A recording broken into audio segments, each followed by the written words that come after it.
Joining me now from Sanctuary Hall in Washington, D.C., representing Georgia's 1st Congressional District, Congressman Buddy Carter. Congressman, it's great. You know, it's great to have leadership that can frame the opposition, and this would be the Democrat Party, and tell the American people that, hey, it's a socialist agenda, and they shouldn't be trying to impeach the President of the United States. But we know all this. So where is the pro-constitutional agenda from the Republican leadership right now? Do you have any idea what direction the Republican leadership is going to take, or at least try and take, the House of Representatives over the next 9 months or so? Well, I think if you look at our record and what we are doing, we are addressing issues that are important to the American people. Take, for instance, drug pricing. Prescription drug pricing is something we have been addressing. Take, for instance, the opioid epidemic. We have been addressing those. Those are kitchen table issues that are impacting all Americans. And yes, we in the Republican Party are addressing that. Just this morning, we had a hearing in the Energy and Commerce Committee on maternal mortality. The United States leads in that, and unfortunately, my home state of Georgia leads in that. That's something else we're dealing with.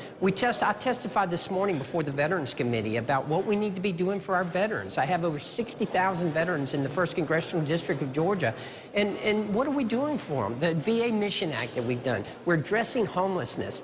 Veterans account for 11% of all the homelessness right here in the United States of America. We've got to do something about those issues, and we are. We are addressing those issues in the Republican Party. I don't know. No offense, Congressman, but those issues you just listed could have been rattled off by a Democrat 10 or 15 years ago. And I think this is the problem that a lot of Americans have who are registered Republicans. They see the party shifting more and more to the left.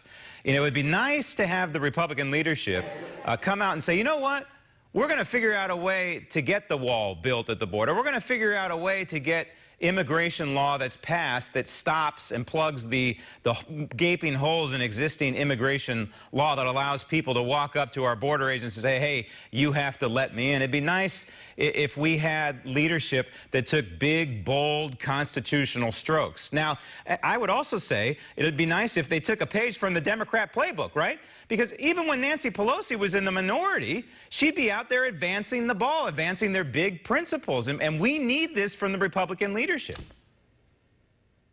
Well, and again, I think we are doing the best that we can. Let's face it, we're not in the majority right now. We're in the minority in the House of Representatives. That's why we need to get back into the majority so that we can handle these issues. Look, you know as well as I do that right now, the Democrats in the House of Representatives are not going to let Donald Trump have any kind of success. They're not going to let him have a win. We understand that. That's why they're not allowing him to build the wall. They don't want him to be able to deliver on a campaign promise.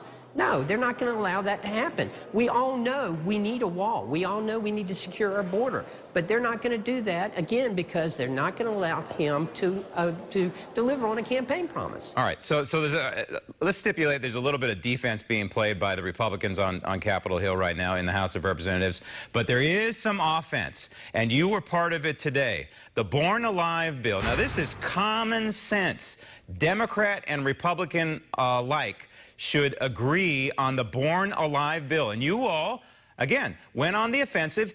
You had your own committee hearing. I love this. And here's a little snippet. Roll tape.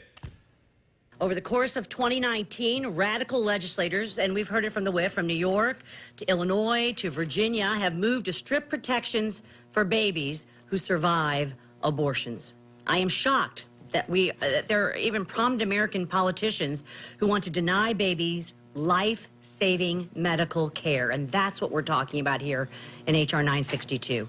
This is the kind of stuff, Congressman, you need to keep doing. This is something that General George Patton would applaud, and that is going on offense. Go, go, go.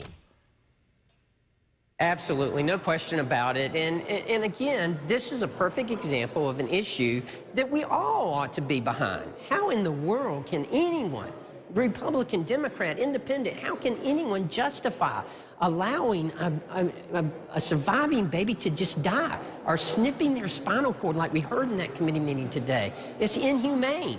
We cannot allow that to happen. This is an example of where the Democrats are blocking what we're trying to do in the Republican Party in the House of Representatives. All right, so when it comes to impeachment, obviously there's some defense being played here, but we know what the Democrat agenda is, and that is to continue to beat the so-called impeachment investigation drum, get right up to the edge of impeachment, and then not pull the trigger, but continue to beat this drum all the way through the 2020 election cycle. So what do you think the best counterweight on the Republican side in the House of Representatives is to this really nefarious and anti-constitutional strategy? You know, what a joke. I mean, seriously. First of all, they try to go after his tax returns. Then they try to go after the Mueller report, which was a total flop. Now they're trying to go after his properties. My money is that next they're going to try to go after his fast food options. I think that's what they're after next. It's just a fiasco, seriously. Yeah. I mean, they are bypassing all the rules. We have not voted on any kind of articles of impeachment before the full House, which is what has to happen before they start these impeachment process. They know that. They're just circumventing the rules, just trying. You know, we're 2.5 years into this president's presidency, into his term, and the Democrats still have not accepted the fact that Donald J. Trump is president of the United States of America. Absolutely. And so I think it's incumbent upon the Republican leadership to get out there and educate the constitutionally uneducated. Don't you agree, Congressman?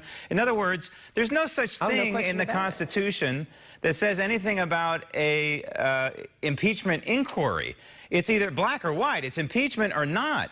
And so I think it's important for the Republican leadership to come out and say, hey, listen, here's the Constitution. Here's my little pocket Constitution.